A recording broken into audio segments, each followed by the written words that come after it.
Cette émission vous est présentée grâce à la participation financière des caisses Desjardins de la Basse-Lièvre et du Cœur des Vallées, qui se distinguent par leur nature coopérative et leur implication au sein de la communauté. Ce soir, InfoMag, spéciale élection 2013. Ça bouge partout au Québec. On change de maire à Gatineau et on opte pour la continuité à Buckingham.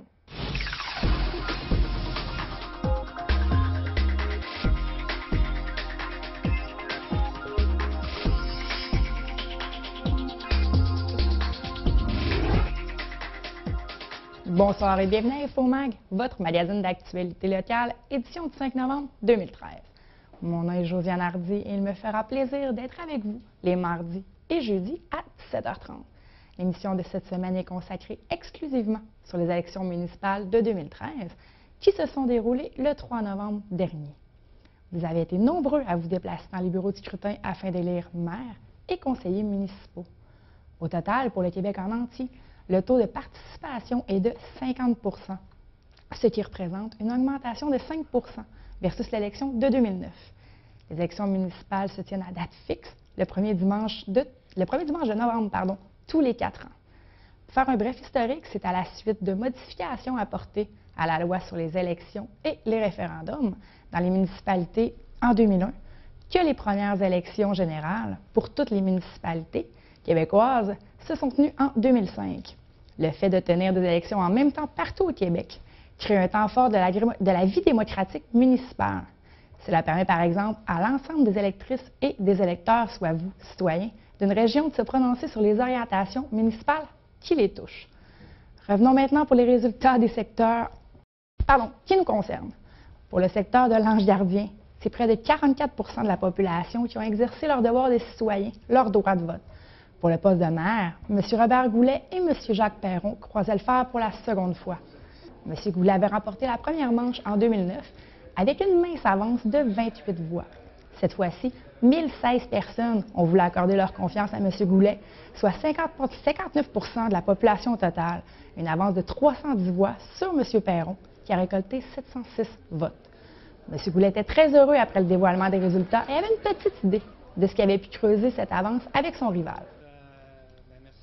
Oui, je suis pleinement heureux, pleinement satisfait. Je pense qu'on avait connu un très bon mandat les 4 dernières années et on est prêt à retourner pour un autre 4 belles années. Alors, on va travailler fort dans ce sens-là. Les gens nous ont donné leur confiance et soyez assurés que je vais continuer à travailler pour le bien-être des gens de la municipalité de l'Ange-Gardien. Les gens ont apprécié le dernier mandat. Et j'ai fait la démonstration qu'on était capable de faire avancer cette municipalité-là sans l'endetter.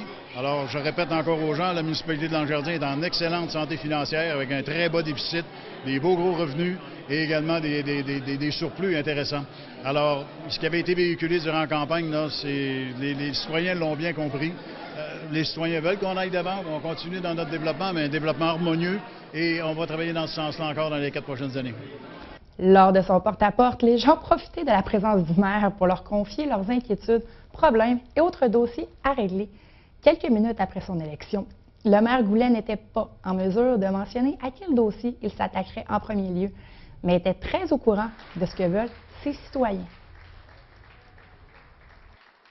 C'est absolument incroyable. La plus grosse plainte des citoyens, c'est la vitesse sur nos routes.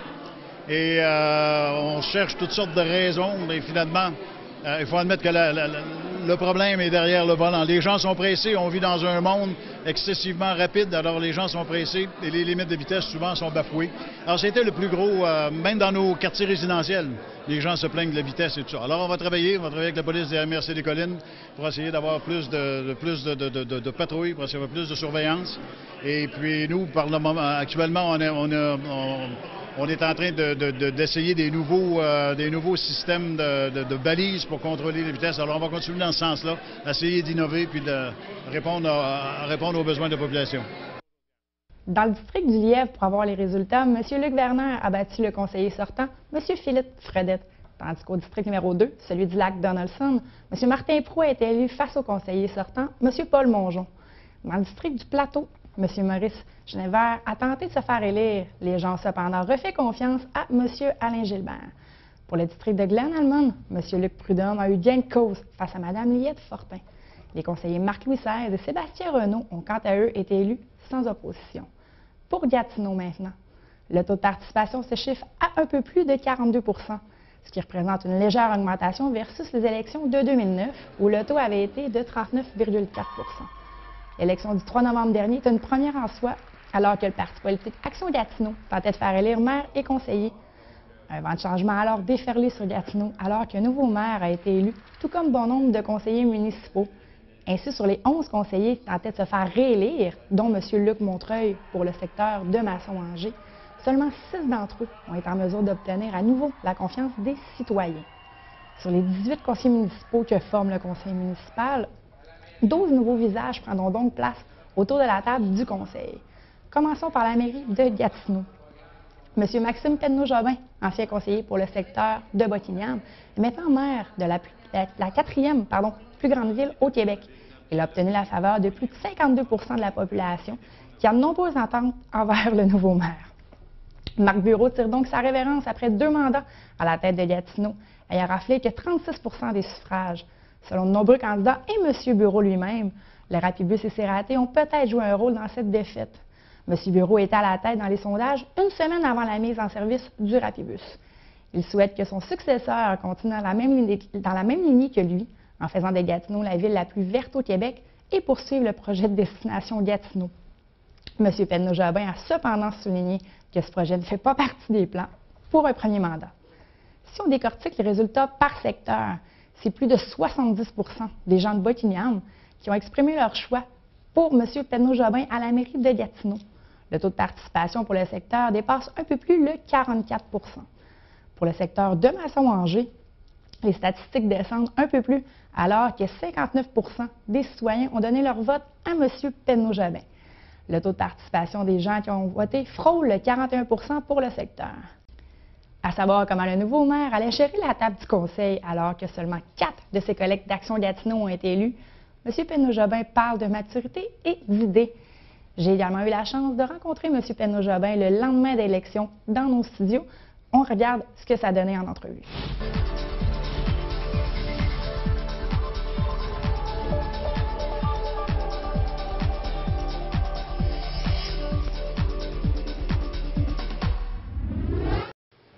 Donc, nous sommes avec le nouveau maire de Gatineau, M. Maxime Penneau-Jobin. Bonsoir et merci d'être avec nous. Bonsoir. Vous avez remporté par plus de 52 % des votes. Dans les semaines précédentes, l'élection, c'était complètement le contraire. M. Bureau était à la tête. Comment vous expliquez ce changement-là? Bien, c'est complexe, puis surtout qu'on se parle, puis j'ai pas fini ma première journée. Pour moi, il y a plusieurs facteurs. Il y avait un profond désir de changement qui était présent, selon moi. Puis au moment du sondage, les gens n'étaient peut-être pas en mode électoral. Là, on sait que les gens, maintenant, c'est assez clair dans les élections que c'est les 2 dernières semaines où ça se décide. Les gens entendent des choses, jasent un peu, mais ne sont pas tellement en mode électoral. Là. Puis quand ils s'y mettent, c'est là où, nous, on a senti quelque chose se produire.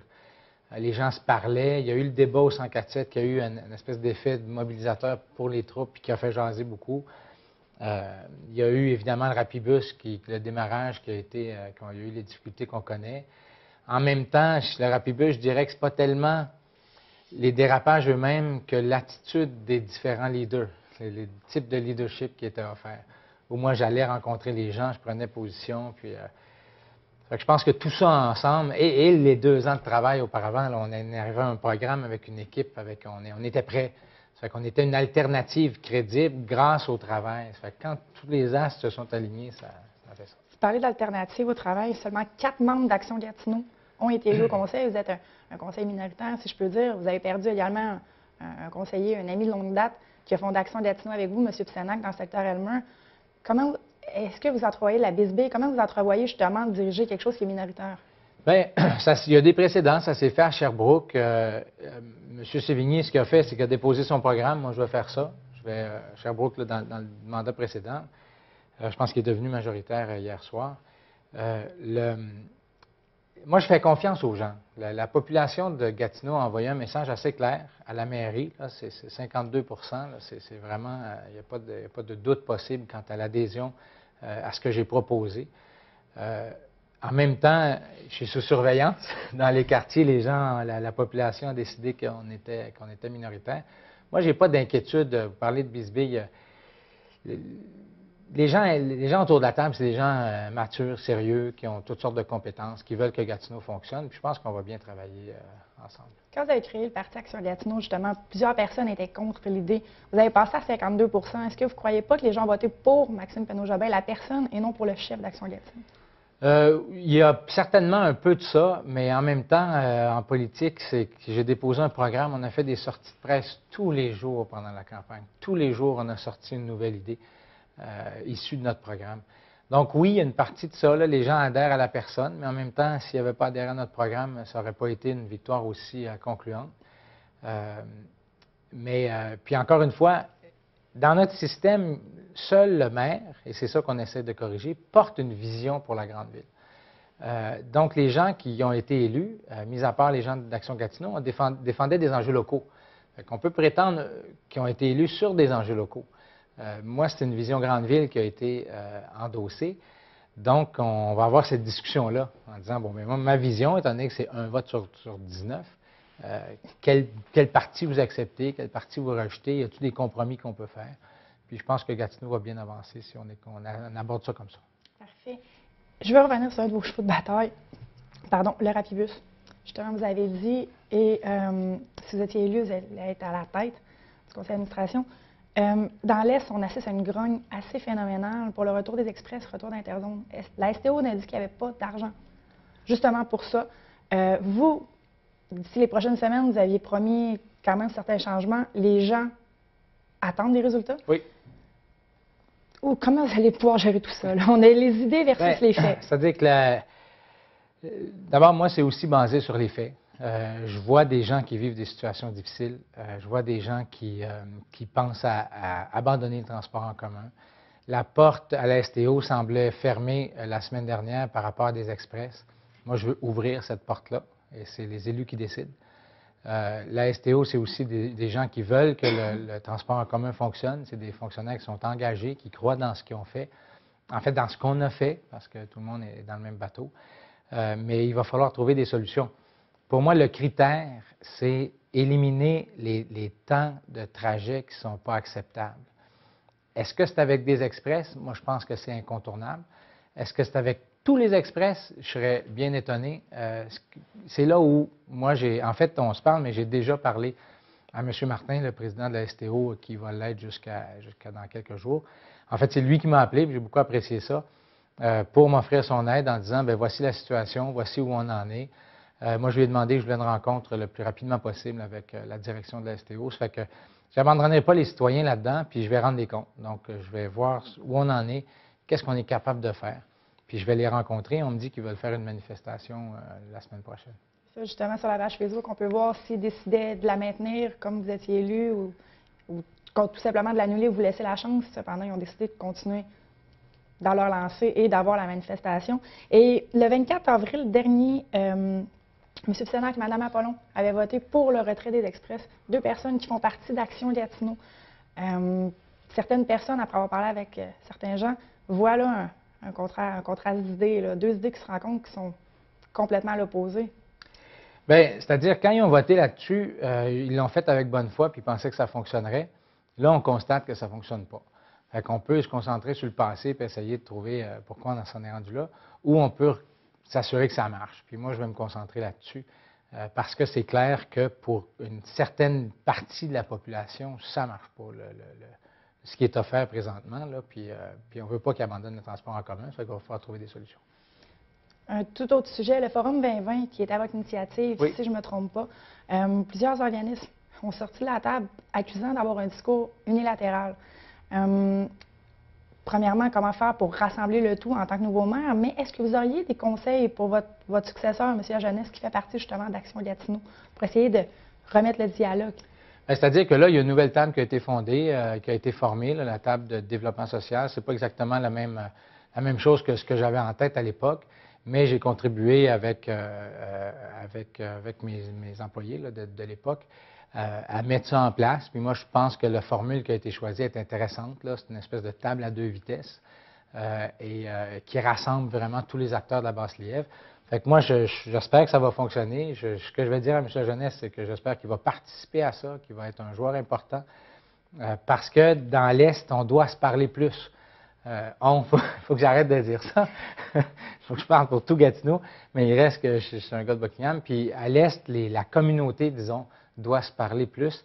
Et cette table-là, c'est un outil pour le faire. C'est que moi, j'en souhaite le succès. Là. Parfait. Comme dernière question, plutôt générale, justement, vous venez de le dire, il faut arrêter de dire « on », il faut parler pour tout Gatineau. Qu'est-ce qu'on peut souhaiter, justement, pour tout Gatineau? Qu'est-ce qu'on peut souhaiter pour M. le maire? D'avoir la chance de dormir un peu dans les prochains jours. Moi, je nous souhaite de continuer à aimer notre ville parce que si on est engagé envers notre ville, si on l'aime, si on veut l'améliorer, je pense qu'au conseil, ça va bien se passer. Je pense que j'ai un appui qui est important de la population. Il y a des gens qui veulent voir des changements. Ça fait que juste un peu de bonne volonté de tout le monde. Là, puis moi, je n'ai pas beaucoup d'inquiétude pour l'avenir. Parfait. Maxime Benoît-Jobin, maire de Gatineau, merci beaucoup. Merci beaucoup. Passons donc maintenant au secteur de Buckingham. Les citoyens du secteur ont décidé d'y aller avec la continuité en choisissant d'élire un membre d'Action Gatineau, parti de leur ancien conseiller municipal. M. Martin Lajeunesse a raflé la mise avec plus de 73 % des intentions de vote. M. Lajeunesse compte déjà apporter au conseil municipal quelques sujets dont les citoyens lui ont fait part. On peut écouter M. Lajeunesse. Bien, la plupart des citoyens, c'était l'état de nos routes. Il faut travailler. L'argent qui est dépensé en second lieu. Dans les dernières semaines, là, écoutez, c'est le Rapibus. Ils ont tous des enfants ou des collègues qui prennent le Rapibus. Alors ça, c'est un enjeu là, que Maxime, là, qui veut entamer là, cette semaine, les discussions. La semaine passée, il y a le député Alexandre Racca qui a envoyé une lettre à la STO. Alors, ça s'est mis en branle. Moi, je pense que les premières choses à travailler, c'est aller chercher plus d'argent pour les rues. C'est sûr qu'on rentre dans la période hivernale, fait que, on a un peu de temps en avant de nous, là. Mais c'est de regarder, là, il y a le terrain synthétique, il faut regarder où est-ce que c'est rendu avec la provinciale. Il y a un paquet de choses. Je pense que ça va être une bouchée à la fois. Moi, je suis très heureux. Écoute, je suis quelqu'un de Buckingham, puis de représenter le quartier où est-ce que j'ai grandi, là, moi, c'est une fierté pour moi, là. Son adversaire, le candidat indépendant, M. Yann Hébert, retire beaucoup de cette élection municipale, lui qui a une expérience au niveau provincial. Une expérience positive qui lui a permis d'affirmer que la proximité avec les gens est un élément majeur dans une campagne électorale. Oui, la pression retombe. Très content en ce lundi matin. Là, ça fait du bien. On est très fatigué, par exemple. Ça a été une super de bonne campagne. On a travaillé fort, on a fait beaucoup de portes, notre équipe. Puis les résultats, là, les citoyens ont parlé de Buckingham, puis ont élu M. Martin Lajeunesse comme conseiller. Puis, c'est correct. C'est ce qu'ils ont décidé de faire. Puis, on va travailler avec M. Lajeunesse là, dans les 4 prochaines années pour s'assurer que Buckingham là, ait sa part de... De nombreux citoyens ont exprimé quelques craintes lors de la création du parti Action Gatineau. Le conseiller sortant, M. Lajeunesse, est cependant confiant que les gens sauront s'adapter et discuter des idées autour de la table du conseil, ayant la même idéologie que son chef à ce sujet. M. Hébert espère, quant à lui, que la dissidence ne sera pas présente à la table du conseil entre membres d'Action Gatineau et les indépendants. Ayant maintenant un maire venant de Buckingham, tout comme un conseiller municipal, M. Hébert espère que le secteur aura sa juste part. On peut écouter les deux hommes à ce sujet. Le programme d'Action Gatineau, écoute, c'est un programme qui est terre à terre, qui a été approuvé par les gens. C'est clair, c'est de la transparence, une meilleure gestion. Fait que je pense qu'on n'aura vraiment pas de problème à ce que les autres conseillers qui ne font pas partie d'Action Gatineau, à les intégrer à ce programme-là. Maxime était là pour nous écouter, les gens, les candidats d'Action Gatineau. Il va écouter les indépendants. J'espère pas. J'espère que les indépendants vont se rallier. Moi, j'ai tout le temps dit que si M. Benoît-Jobin était à la mairie puis le monde de Buckingham m'aurait élu, j'aurais travaillé avec M. Jobin. Donc, j'espère que de 2013 à 2017, ça va bien se passer. La seule chose qu'on peut être content, puis on espère ici à Buckingham, c'est que là, notre maire, le maire qui est là vient de Buckingham. On a un conseiller d'Action Gatineau qui est Martin, qui est de Buckingham. Là, j'espère qu'on va avoir notre part de marché, puis j'espère qu'ils vont travailler là, pour que Buckingham ait ce qu'il a besoin, qu'on parle de la salle des jardins, qu'on parle du terrain synthétique, qu'on parle de nos rues. On est loin, là, mais puis les promesses qu'ils ont faites avec le Rapibus, surtout pour nos gens, mais il faut que ça se concrétise. Puis, en tant que candidat défait, mais je vais quand même rester proche puis m'assurer que ça se passe. Pour le secteur de Masson-Angers maintenant, la lutte se jouait à 3 joueurs entre le conseiller sortant M. Luc Montreuil, M. Roland Frenette d'Action Gatineau et le candidat indépendant M. Marc Carrière.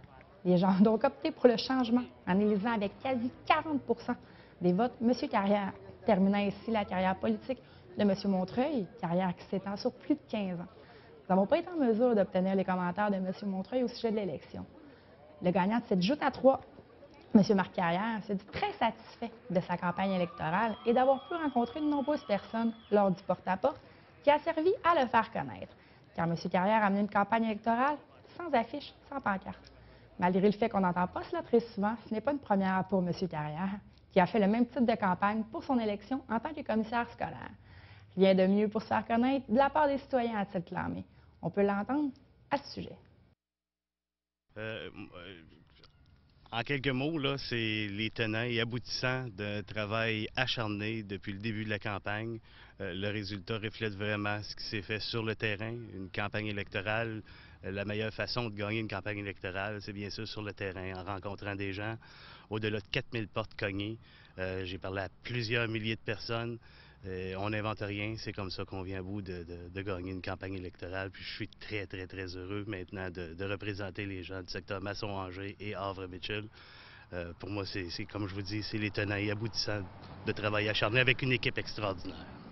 Pour moi, une affiche, regardez, ça fait ce que ça fait, ça donne ce que ça donne. Aujourd'hui, avec les réseaux sociaux, avec les médias plus traditionnels comme le vôtre, je pense qu'on est capable de passer, de véhiculer nos messages.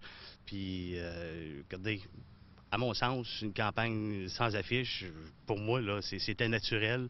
Puis, c'est la meilleure façon, c'est d'aller à la rencontre des gens. La meilleure façon d'inviter les gens à voter pour soi, c'est d'aller à leur rencontre. C'est pas en passant par une affiche, c'est de discuter avec les gens. Roland Frenette d'Action Gatineau s'est satisfait de sa campagne. Il dit qu'il était une figure peu connue en début de course. Après avoir testé la politique municipale, il s'est dit satisfait de son expérience et ne ferme pas totalement la porte à la politique. Je vous laisse écouter ses commentaires. C'est sûr, quand on perd une élection, on est toujours déçu. Je ne cacherai pas que je suis un petit peu déçu. Mais d'un autre côté, je suis très content de l'expérience vécue. Vous savez, au début de la campagne, j'étais méconnu. À part de mon implication dans divers organismes communautaires, j'étais méconnu des gens. Alors, j'ai appris à travers le porte-à-porte à me faire connaître des gens et j'ai eu la piqûre et j'ai aimé m'impliquer en politique. Et la cause principale, c'était Action Gatineau. Action Gatineau, qui est maintenant une voix forte avec la présence de Maxime Penneau-Jobin et qui va faire la différence dans la vie de chaque citoyen de Gatineau. Donc, M. Carrière croit que le conseil 2013-2017, malgré le fait que le maire et 4 conseillers proviennent de partis politiques, saura s'adapter et a déjà hâte d'apporter ses premiers dossiers à la table municipale. Pour Roland Frenette, avoir à la tête de la quatrième plus grande ville au Québec, le chef d'Action Gatineau, est une bonne chose. Il ne croit pas que la guerre éclatera au sein du conseil, tout au contraire. C'est sûr qu'avec le service qui a été mis, le service de transport en commun, le Rapibus qui est en service depuis récemment, il y a beaucoup de travail à faire de ce côté-là. Déjà cet après-midi, j'ai des rencontres de prévues. Donc je suis déjà au boulot déjà aujourd'hui. J'ai l'impression que chaque personne va avoir une responsabilité de mettre de l'eau dans son vin, si on peut dire comme ça. Alors, je pense qu'il va y avoir une question de compromis. Je pense en quelque part, avec la présence de Maxime Penneau-Jobin à la mairie, ça va être très important de pouvoir respecter le programme auquel j'ai collaboré, puis que tous mes collègues ont collaboré à bâtir et à construire. Il va y avoir quelques modifications, c'est sûr. Les citoyens ont parlé, ont décidé d'élire davantage plus d'indépendants que des membres de l'équipe d'Action Gatineau. Alors, autrement dit, ça va faire en sorte qu'il va y avoir des concertations, des discussions et des compromis.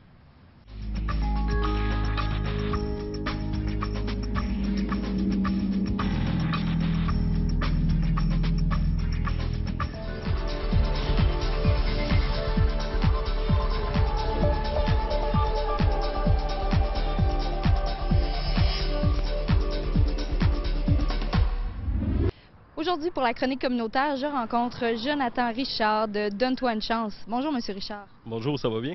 Oui, ça va bien, merci. D'abord, parlez-nous un peu de Donne-toi une chance. Qu'est-ce que c'est cet organisme-là? Donne Toi une chance, c'est un organisme communautaire à but non lucratif qui intervient auprès des hommes seulement. Les hommes aux prises avec des comportements de violence ou les hommes qui sont dans des grandes vulnérabilités en attente de services plus adaptés en fonction des besoins qui vont être soulignés. Là, je parle d'un divorce, je parle de deuil, je vais parler aussi des problèmes de consommation. Donc, nous, on agit à titre de pont. On les rencontre jusqu'à temps que, des fois, il y ait accès à un service plus adapté, dont un psychologue, un psychiatre, des thérapeutes. C'est pour assurer une sécurité, faire un filet, mais surtout pour faire du pouce, ce que j'ai dit en premier, le volet en violence, on appelle ça du anger management en anglais, là, désolé pour l'anglicisme, donc de la gestion de la colère. Puis, quel genre de service spécifiquement vous offrez à ces hommes-là? Nous, en fait, ça se fait sous forme de rencontre et c'est par rendez-vous seulement. Donc, c'est sûr que quelqu'un se présente avec un besoin, tout ça, on va prendre le premier intervenant disponible pour répondre aux besoins de monsieur, mais notre façon de fonctionner, c'est par rendez-vous, individuel ou de groupe.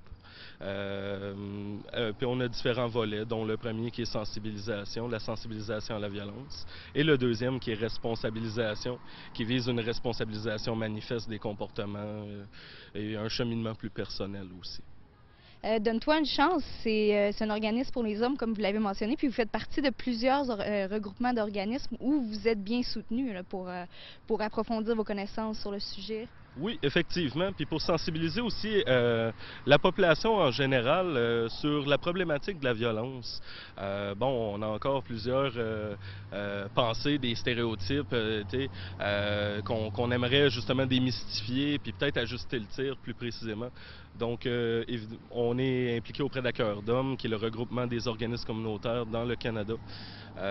Donc, on se rencontre annuellement pour soit des activités de formation, soit des présentations de projets, dont plusieurs projets qu'on a eu l'année passée. Le guide de l'intervention auprès des hommes, la journée de l'homme du 19 novembre avec l'Outaouais au masculin. Donc, oui, où ce qu'on parle d'hommes, on est pas mal impliqué. Tout à fait. Un volet qu'on ne peut parler, mais qui est très important pour vous, c'est la sensibilisation. Où est-ce que vous faites de la sensibilisation pour les problèmes de violence? Là, en ce moment, on essaie de développer des points de service pour se rapprocher de notre clientèle. On est conscient que nous, on est situé sur Saint-Louis, à Gatineau. On est conscient que des fois, ça peut faire beaucoup de déplacements pour les gens de Buckingham, les gens du Papineau, les gens de Laval-la-Lièvre. Donc, on cogne à quelques portes là, afin que, justement, ce soit possible de se déplacer. Papineau, justement, a répondu à l'appel. On donne des groupes depuis récemment à Buckingham. On en donne à Gatineau, à Hull, donc principalement dans les CLSC. Donc, on loue des locaux là-bas. Et ça se fait aussi à Donne-toi une chance sur Saint-Louis, à Gatineau. Bien, je vous remercie beaucoup, M. Richard, puis félicitations pour votre beau travail auprès des hommes. Il y a beaucoup d'organismes qu'on connaît pour les femmes, mais très peu pour les hommes. Donc, Oui, bien, il y a quelque chose que je voudrais rajouter par rapport à ça qui est quand même très, très, très important. Une composante de la mission qui m'a échappé tantôt, mais qui est importante de soulever quand même. Il y a une priorité qui nous reste en tête, c'est la sécurité, justement, des gens concernés alentour de l'homme qui nous consulte, l'homme y compris. Puis ça se fait aussi, de plus en plus, on voit du travail de concertation qui se fait avec les maisons d'hébergement, avec les ressources pour femmes. Donc, principalement, on travaille tous pour la même chose, c'est d'assumer une responsabilisation puis de viser un arrêt d'agir au niveau de la violence, trouver des stratégies plus payantes. Mais oui, c'est bien le fun. Un beau partenariat. Bien, je vous remercie beaucoup. Merci à vous. Alors voilà, c'était Émilie Charon-Pilote en compagnie de Jonathan Richard pour la chronique communautaire. Merci beaucoup d'avoir été présent avec nous ce soir, cette édition spéciale d'Infomag Élection 2013. Retour de la formule régulière ce jeudi. Merci et bonne soirée.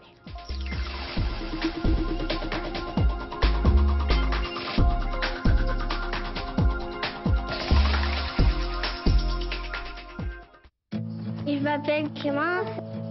À ma naissance, il me manquait un pied, fait que j'ai une prothèse. C'est très utile. Quand je suis à l'école, il n'y a rien que moi qui est amputé. Au séminaire, il y a des amputés de guerre. Je vois beaucoup de personnes qui sont comme moi. Je retrouve un peu ma deuxième famille. Quand je reviens du séminaire, je suis énergique. Il n'y a rien qui va m'arrêter parce que je suis une vainqueur. Le séminaire des amputés de guerre, on est une grande famille, on a toute hâte de se voir. Il y a des grands, il y a des petits, puis les grands apprennent des petits comme les petits apprennent des grands. J'ai toujours aimé prendre des photos. J'étais la photographe désignée de la famille. Quand j'ai voulu poursuivre ma passion, les amputés de guerre m'ont financé ma nouvelle prothèse. Pour moi, l'association des amputés de guerre, ça m'a apporté d'être simplement bien avec moi-même. Je suis juste moi.